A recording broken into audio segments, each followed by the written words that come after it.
Saham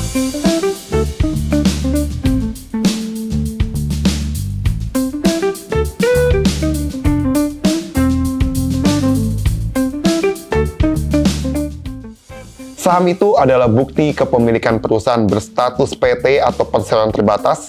Memiliki semua saham artinya memiliki perusahaan tersebut secara utuh. Saham sama aja seperti halnya BPKB sebagai bukti kepemilikan kendaraan bermotor, surat tanah sebagai bukti kepemilikan tanah. Jadi, ketika kita membeli saham, kita sedang membeli perusahaan.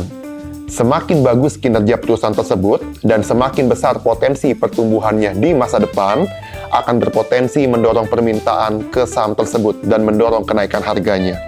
Selain itu, sebagai pemilik perusahaan, kita berhak mendapatkan dividen atau laba perusahaan yang dibagikan kepada pemegang saham jika perusahaan memutuskan untuk membagikan dividen.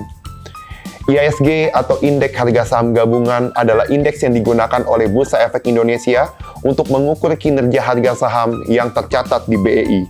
Jika IHSG naik, artinya secara umum lebih banyak saham yang naik dibandingkan yang turun, dan sebaliknya. IHSG tercatat sejak 6 Januari tahun 2000 hingga 21 September 2022 memiliki CAGR atau kenaikan rata-rata setiap tahunnya 10,86%.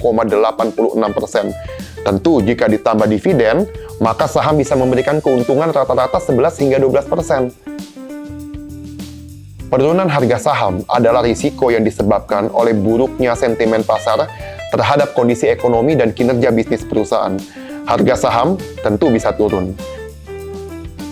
Saham yang disuspend tidak dapat diperdagangkan di Bursa Efek Indonesia dalam jangka waktu tertentu.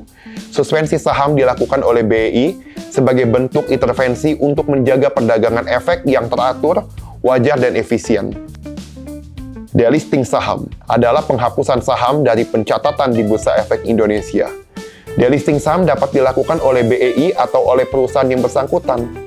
Delisting saham oleh BEI dapat dilakukan jika perusahaan tersebut melanggar ketentuan yang berlaku di Bursa Efek Indonesia.